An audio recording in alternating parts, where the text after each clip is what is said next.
Corona ನಿಯಂತ್ರಣಕ್ಕೆ ದಕ್ಷಿಣ ಕನ್ನಡ ಜಿಲ್ಲಾಡಳಿತ ಇನ್ನಷ್ಟು ಶ್ರಮ ಪಡಬೇಕಿದೆ. ಪ್ರತಿಯೊಬ್ಬರನ್ನ ಪರೀಕ್ಷೆಗೆ ಒಳಪಡಿಸುವುದು ಮುಖ್ಯ ಎಂದು ಮಾಜಿ ಸಚಿವ ಬೀರಮಾನತ್ತ ರೈ ಹೇಳಿದರು. ಅವರು ಮಂಗಳೂರಿನಲ್ಲಿ ಮಾಧ್ಯಮದೊಂದಿಗೆ ಮಾತನಾಡಿದರು. ದಕ್ಷಿಣ ಕನ್ನಡ ಜಿಲ್ಲೆಯಲ್ಲಿ ಕೊರೋನಾ ಸೋಂಕಿತರ ಸಂಖ್ಯೆ 16ಕ್ಕೇರಿದೆ. ಜಿಲ್ಲೆಯಲ್ಲಿ ಬಂಟ್ವಾಳದ ಓರ್ವ ಮಹಿಳೆ ಕೊರೋನಾದಿಂದಾಗಿ ಮೃತಪಟ್ಟಿದ್ದಾರೆ. ಲಾಕ್ಡೌನ್ ಘೋಷಣೆಯಾದ ಬಳಿಕ ಕಟ್ಟಡ ಕಾರ್ಮಿಕರು, ಹೊರ ರಾಜ್ಯದವರು, ಹೊರ ಜಿಲ್ಲೆಯವರು ಹೆಚ್ಚಿನ ಸಂಖ್ಯೆಯಲ್ಲೇ ಇದ್ದಾರೆ. ಹಾಗಾಗಿ ಅವರ ಹಸಿವನ್ನ ಹೋಗಲಾಡಿಸುವ ಕೆಲಸವನ್ನ ಜಿಲ್ಲಾಡಳಿತ ಮಾಡಬೇಕಾಗಿದೆ ಎಂದು ಹೇಳಿದರು.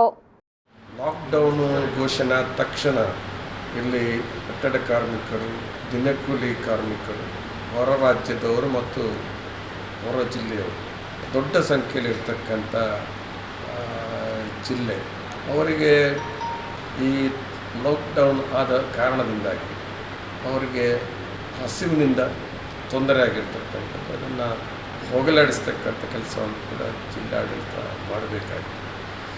ಈಗ 7 kg 2 ತಿಂಗಳು ಅಕ್ಕಿ ಕೊಡ್ತೀವಿ ಅಂತ ಘೋಷಣೆ ಮಾಡಿ ಇವತ್ತು 5 kg ಅಕ್ಕಿ ಕೊಟ್ಟಿದ್ದಾರೆ.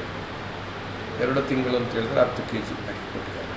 ಮತ್ತು ಕೇಂದ್ರ ಸರ್ಕಾರದ 5 kg ಅಕ್ಕಿ ಮತ್ತು 5 kg ಗೋಧಿ ಅಂತ ಕೇಳಿದ್ದಾರೆ. ಇದು ಯಾಕೆ? ಲಾಕ್ಡೌನ್ ಆದಾಗ ಜನರಿಗೆ ತೊಂದರೆ ಆಗಬಾರ್ದು ಅಂತೇಳಿ.